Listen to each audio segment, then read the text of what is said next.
السلام علیکم ناظرین، میرا نام علی حیدر ہے اور آپ کا شکر گزار ہوں کہ آپ نے میری ویڈیو دیکھنے کے لیے وقت نکالا۔ دوستو، میں نے آپ کو بتایا تھا کہ غزہ کے مسلمان اب اکیلے نہیں ہیں۔ غزہ کے مسلمانوں کے ساتھ پوری دنیا کھڑی ہے، چاہے کہ امریکہ، اسرائیل اپنی بربریت، اپنا ظلم جاری رکھے ہوئے ہیں، لیکن اب غزہ کے مسلمانوں کے لیے اچھی خبر یہ ہے کہ جو دوسری سپر پاور ہے دنیا کی، چائنا، وہ ان کے لیے آن کھڑا ہوا ہے۔ دیکھیے، ہر ملک کے اپنے اپنے مفاد ہوتے ہیں، اس میں کوئی شک نہیں ہے کہ ہر ملک اپنے اپنے مفاد کے لیے کر رہا ہے جو کر رہا ہے، لیکن اس کا انڈائریکٹ فائدہ کہیں نہ کہیں اہل فلسطین کو ہو رہا ہے۔ جو روس کر رہا ہے، جو چائنا کر رہا ہے، جو چائنا جس طرح سے امریکہ کو ٹف ٹائم دے رہا ہے، اس کا فائدہ بھی اب باقاعدہ طور پہ فلسطین کے مسلمانوں کو ہو رہا ہے۔ اور ایک امپورٹنٹ چیز ناظرین یہاں پر یہ ہے کہ امریکہ کے اندر اس وقت جو صورتحال ہے وہ انتہائی گمبھیر ہے۔ امریکہ انتہائی گمبھیر صورتحال کا سامنا کر رہا ہے۔ امریکہ کی عوام، بائیڈن کی ایڈمنسٹریشن جو ہے، اس کے پاس فی الحال کچھ بھی باقی نہیں رہ گیا۔ اگلا الیکشن بائیڈن ایڈمنسٹریشن نہیں جیتے گی۔ اور اب میں آپ کو جو خبر دینے جا رہا ہوں سب سے بڑی، وہ یہ کہ چائنا نے امریکہ کو دھمکایا ہے۔ کس بات پہ دھمکایا ہے اس پہ انشاءاللہ بات ہوگی۔ اس کے بعد اگلا نمبر جو ہے وہ صدر بائیڈن کا ہے۔ یہ جو ایک اریسٹ وارنٹ ایشو ہوا ہے نا بنجامن نیتن یاہو کا، ناظرین، اس میں اگلا جو نمبر ہے وہ ہوگا پریزیڈنٹ بائیڈن کا، کیونکہ امریکہ کو اس بات کا پتہ ہے اگر اس نے عالمی عدالت انصاف کو یہاں پر نہ روکا تو پھر عالمی عدالت انصاف جیسے ہی نیتن یاہو کو، بنجامن نیتن یاہو کو اریسٹ کرنے کے بعد انویسٹیگیشن جب وہ کرے گا، اس میں جو نام آئے گا وہ آئے گا بائیڈن کا۔ کمپلسٹ کہتے ہیں، ایک جرم میں وہ بھی شامل تھا۔ صدر بائیڈن بھی مارا جائے گا، اس کے بھی اریسٹ وارنٹ نکل آ سکتے ہیں۔ اور اگر کسی امریکی صدر کے اریسٹ وارنٹ نکل آئے تو دوستو یہ کام بہت خراب ہو جائے گا، پھر تاریخ بدل جائے گی، تاریخ کا پورا دھارا بدل جائے گا۔ اس لیے اگلی خبر یہ ہے کہ امریکہ اپنی پوری طاقت کے ساتھ international criminal court, international court of justice یعنی عالمی عدالت انصاف پر حملہ آور ہونے جا رہا ہے۔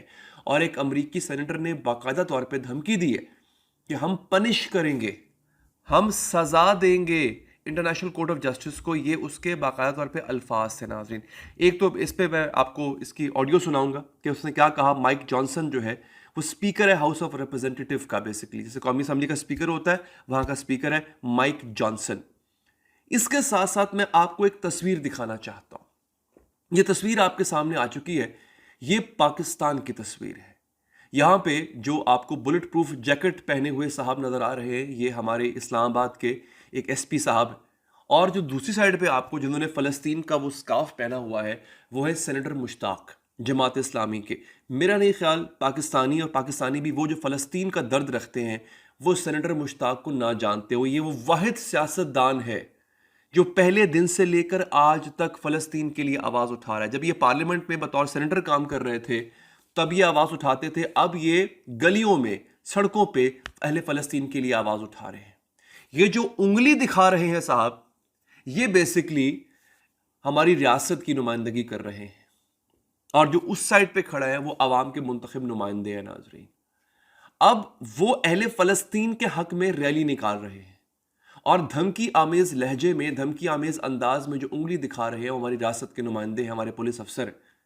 اب آپ اندازہ کر لیجئے ناظرین کہ اس پاکستان کے اندر، جس کو ہم کہتے ہیں اس کا جو وجود ہے وہ لا الہ الا اللہ کے طور پہ سامنے آیا، اس مملکت پاکستان میں فلسطین کا نام لینے پر اتنا عذاب جھیلنا پڑتا ہے، فلسطین کا نام لینے پر پابندی ہے۔ آپ امیجن کیجئے۔ اور یہ 20 مئی کا واقعہ ہے، ایک کار سوار نے باقاعدہ طور پہ ڈی چوک اسلام آباد میں جو شرکاء موجود تھے فلسطین بچاؤ ریلی کے، غزہ بچاؤ ریلی کے، ان کو کچل دیا۔ ایک شخص جاں بحق ہوا، 5 زخمی ہوئے۔ پتہ لگا وہ بھی ایک سرکاری افسر کا بیٹا ہے، خود بھی سرکاری افسر ہے اور ایک سرکاری افسر کا بیٹا ہے۔ تو دوستو آپ یہیں سے سمجھ جائیے کہ پاکستان میں کتنا مشکل ہو گیا فلسطین کا نام لینا۔ کرکٹ میچ میں آپ فلسطین کا جھنڈا نہیں دکھا سکتے تھے۔ یہ صورتحال اس وقت ناظرین ہو چکی ہوئی تھی۔ اب میں ذرا آپ کو اس مائک جانسن کی گفتگو سنواتا ہوں اور آپ حیران رہ جائیں گے یہ آدمی کہہ کیا رہا ہے، سنیے ذرا۔ America should punish the ICC and put Karim Khan back in his place. And if the ICC is allowed to threaten Israel's leaders, we know that America will be next. There is a reason that we've never endorsed the International Criminal Court, because it is a direct affront to our own sovereignty. We don't put any international body among or above American sovereignty. And صحیح. اگر ہم نے آئی سی سی کو سزا نہ دی, یعنی international criminal court کو ہم نے اگر سزا نہ دی, کہ اس کی جرت کیسے ہوئی کہ اس نے اسرائیل کے وزیر اعظم کے وارنٹ نکال دیے, اس کی ہمت کیسے ہوئی, اور اس نے یہ جملے کہے کہ اگر ہم نے یہاں پہ اس کو نہ روکا تو اگلا نمبر ہمارا آئے گا. اس پہ ایک امریکی تجزیہ کار نے تجزیہ یوں دیا ہے کہ اس وجہ سے ان کو ڈر لگ رہا ہے کیونکہ اگر اسرائیل کے وزیر اعظم کو اریسٹ کر کے اس کی انویسٹیگیشن کی گئی تو پتہ یہ چلے گا کہ اس سب کے پیچھے تو امریکہ کا ہاتھ ہے, اس سب کے پیچھے تو اسرائیل کی اس بربریت کے پیچھے تو جو بائیڈن کا ہاتھ ہے. ناظرین, تو یہاں پہ کلئی کھل جائے گی. تو اب میں نے آپ سے کہا کہ امریکہ اپنی پوری طاقت کے ساتھ انٹرنیشنل کرمنل کورٹ پر وار کرنے جا رہا ہے, اور یہ وار بہت کاری وار ہو سکتا ہے. اب میں آپ کو بتا دوں دوستو, انٹرنیشنل کرمنل کورٹ میں اب مصر بھی جا چکا ہے, ساؤتھ افریقہ تو پہلے بھی تھا, برازیل بھی جانا چاہ رہا ہے.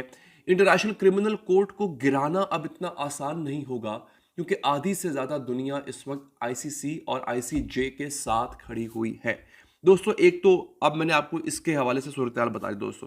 اب اگلی چیز دیکھیے, روس نے دھمکی دی ہے برطانیہ کو, اور یاد رکھیے برطانیہ جو ہے وہ امریکہ کے ساتھ اتنا ہی شامل ہے جتنا اسرائیل کے ساتھ امریکہ شامل ہے.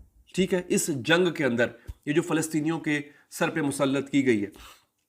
پیوٹن نے امریکہ سے کہا ہے کہ یوکرین کے ساتھ ہماری جنگ چل رہی ہے, یوکرین کے پاس جو ہتھیار ہیں وہ امریکی ہتھیار ہیں. اگر یوکرین کے پاس ایک بھی گولی برطانیہ کی نکل آئی نا, یعنی ایسا اسلحہ اگر یوکرین کے پاس نکل آیا جو برطانوی ساختہ ہوگا, تو یہاں پہ ولادیمیر پیوٹن نے کہا ہے کہ ہم برطانیہ کی اینٹ سے اینٹ بجا دیں گے, اتنا ماریں گے, اتنا ماریں گے. اب دیکھیے کہ کس طرح سے ماحول بن رہا ہے. برطانیہ بھی نہیں بچا, روس نے برطانیہ کو دھمکی دے دی. چائنا تائیوان پہ کسی بھی وقت حملہ کر سکتا ہے, اور چائنا نے جو دھمکی دی امریکہ کو, چائنا نے کہا ہے کہ اگر تم نے بیچ میں ٹانگ اڑانا بند نہ کی, سیریس کانسیکوینسز, یعنی بھیانک نتائج سامنا کرنا پڑیں گے امریکہ کو. یہ چائنا امریکہ کو کہہ رہا ہے, روس برطانیہ کو کہہ رہا ہے. اب آپ کو کنیکشن سمجھ آ رہا ہے کہ کتنا گہرا کنیکشن ہے, اور اس سب کے پیچھے ایک ہی چیز ہے, وہ کیا ہے؟ غزہ. غزہ نے بیسکلی پوری دنیا کی جو سیاست ہے نا, دنیا کی سیاست جو عالمی سیاست ہے, اس کا نقشہ ہی بدل کے رکھ دیا ہے. اور یہ بہت ہی کمال اور بہت بڑا کام ہوا ہے ناظرین, جو کہ اس وقت اہل فلسطین نے کیا ہے. اہل فلسطین میں حماس ہے, رفح کے اندر جو ہے اس وقت وہ لڑ رہی ہے. ابھی تھوڑی دیر پہلے ایک بیان آیا, بہت کمال کا بیان تھا. وہ بیان تھا حسن نصر اللہ کا, جو کہ حزب اللہ کے لیڈر ہیں. انہوں نے کہا کہ اسرائیل ہمیں دھمکی دینا چاہتا ہے, اسرائیل ہمیں یہ کہہ رہا ہے کہ میں حملہ کر دوں گا تم پہ, اور میں حملہ کروں گا لبنان پہ. تو انہوں نے کہا کہ کیا اسرائیل نے غزہ کلیئر کروا لیا؟ کون سی فوج ہے اسرائیل کے پاس جس سے وہ لبنان پہ حملہ کرے گا؟ یعنی ان کے کہنے کا مقصد یہ تھا کہ ابھی حماس والے اپنی جگہ پہ ڈٹے ہوئے, دیر از نو وے کہ تم لبنان پہ حملہ کرو. اب تک کے لیے اتنا ہی ناظرین, مجھے دیجیے اجازت, اللہ نے کے بعد.